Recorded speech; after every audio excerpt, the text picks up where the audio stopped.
Olá, meus amigos, minhas amigas, sejam muito bem-vindos ao nosso canal. Aqui é o professor Daniel Guarnieri e hoje nós estaremos falando sobre um dos temas mais cobrados em concurso público na área de língua portuguesa, que é o preconceito linguístico. Fique junto conosco que daqui a pouquinho nós vamos tirar todas as suas dúvidas. Antes disso, já deixe o seu like, se inscreva no nosso canal. Roda a vinheta.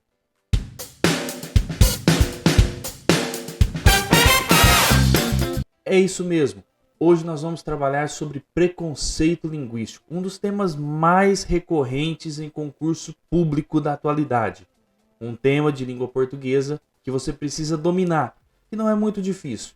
Em poucos minutos, vou explicar para você de uma forma bem didática, de uma forma bem simples, para você ficar craque nessa disciplina que é língua portuguesa. Vamos lá? Então, olha só, conforme eu já disse para vocês, é um dos temas mais abordados nas provas de concurso público em língua portuguesa.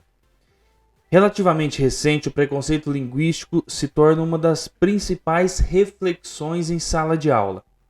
Tradicionalmente, perceba-se na sociedade um julgamento moral sobre as variantes linguísticas.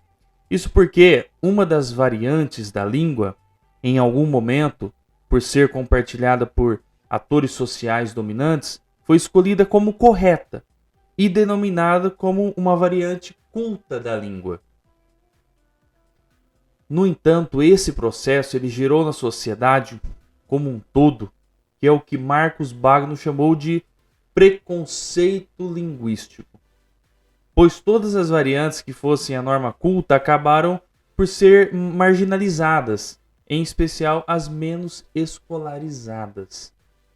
Então, em sala de aula, segundo Marcos Bagno, o preconceito linguístico acabou por se perpetuar, inclusive nos materiais didáticos, que por décadas alimentaram a noção de que a norma culta era a única socialmente aceita.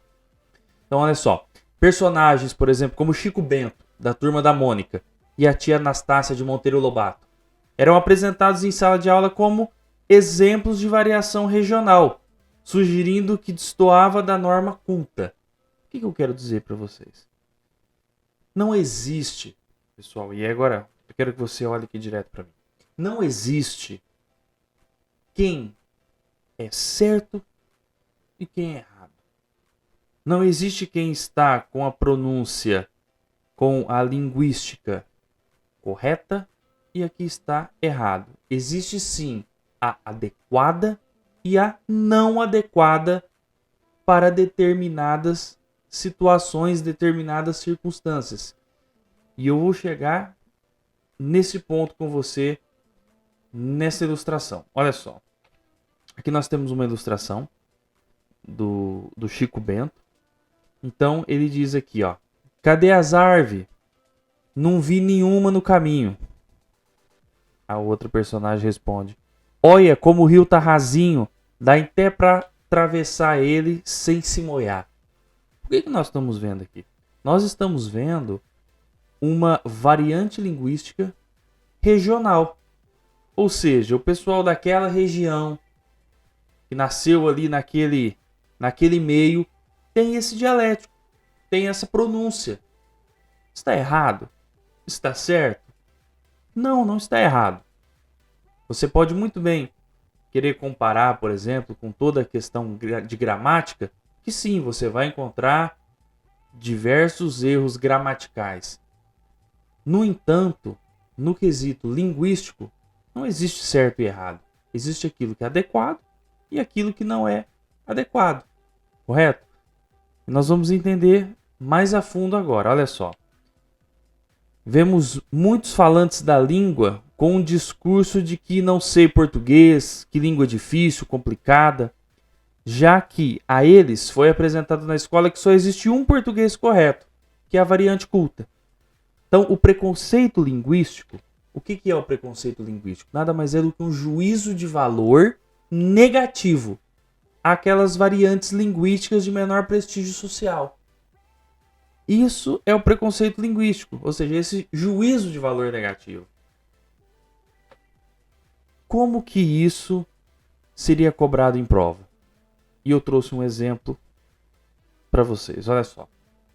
Eu vou ler aqui a questão e nós vamos entender como esse assunto pode ser cobrado em prova. Foi no Instituto de Letras da UFF há alguns anos. Convidado, fez lá conferência um ex-ministro de Angola. O assunto já não me lembro. Em todo caso, o tema é de menos. Terminando a fala, com as palmas rituais, pôs-se o orador às ordens para as perguntas. A questão das línguas respondeu que, desgraçadamente, a oficial era do colonizador, acreditando ele que essa anômala situação ainda duraria um século. Ok? Prestou atenção nesse finalzinho? Vamos lá. Assinale a opção que representa um tipo de preconceito linguístico a que esse fragmento textual se refere. O que a questão quer?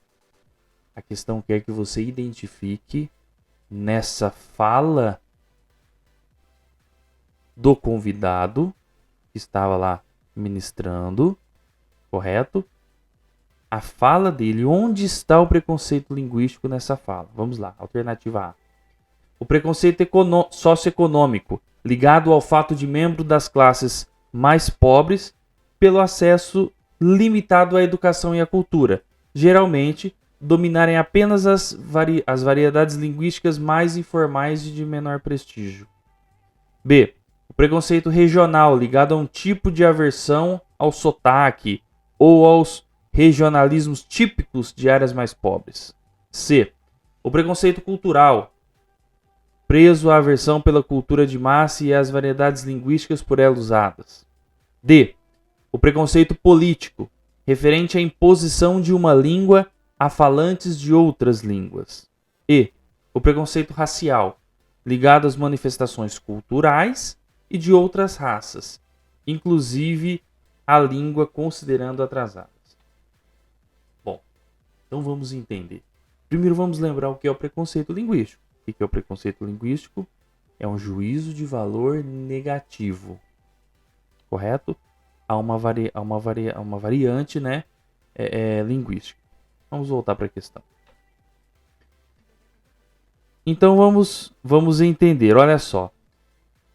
Retomando ao enunciado, a última parte dele diz: a questão das línguas respondeu que, desgraçadamente, a oficial era do colonizador.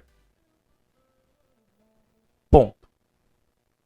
Só por esse trecho dá para nós entendermos que o preconceito era socioeconômico? Não. Não tem nada a ver com socioeconomia aqui. O preconceito era regional? A respeito da língua? Também não. Cultural? Também em nenhum momento se fala de cultura aqui. Preconceito, vou para a alternativa E. Racial? Em momento nenhum nós utilizamos, nós vemos aqui na questão falar sobre isso. Preconceito era político? Sim. Por quê?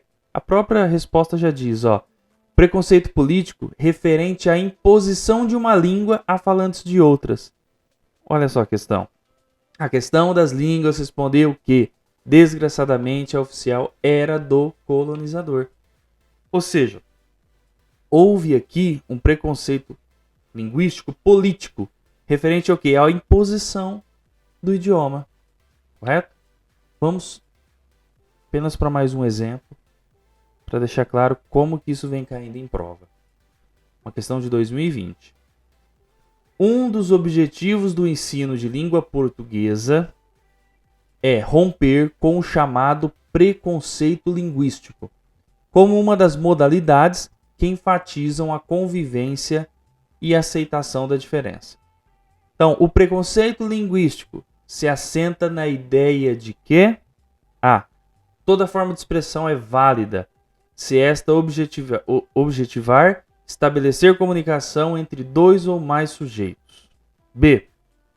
A fala pode-se compreender diversos tipos de formas e linguagem.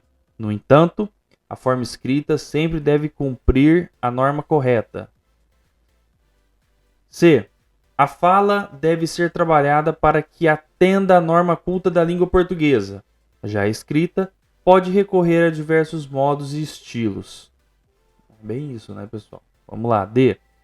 Existe apenas uma única forma correta de falar, desconsiderando as variedades linguísticas existentes nos grupos e classes sociais. O que a alternativa quer? O que ela pede? Ela pede o conceito de preconceito linguístico. Então diz aqui, ó, o preconceito linguístico se assenta na ideia de que existe apenas uma única forma correta de falar. Esse é o preconceito linguístico. Então, o preconceito linguístico é entender que existe apenas uma forma correta de falar, você desconsidera as variedades linguísticas existentes em grupos, classes sociais e interpreta como que só existe uma norma culta, correta, uma única fonte linguística e que as demais não são consideradas. Esse é o conceito de preconceito linguístico. Então, nós podemos visualizar que na prova pode estar sendo cobrado tanto o conceito de preconceito linguístico, como também identificar em uma determinada fala onde está o preconceito linguístico. Entenderam como que pode ser cobrada essa matéria na sua prova? É uma questão muito recorrente em concurso público na área de língua portuguesa e você precisa dominar essa questão.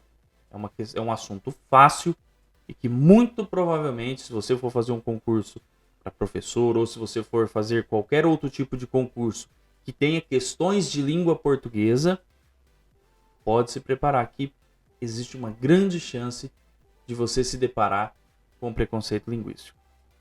Pessoal, por hoje é só. Deixe aqui o seu like, o seu comentário, se inscreva no nosso canal e que logo logo tem muito mais conteúdo para a gente estudar. Um grande abraço e até a próxima.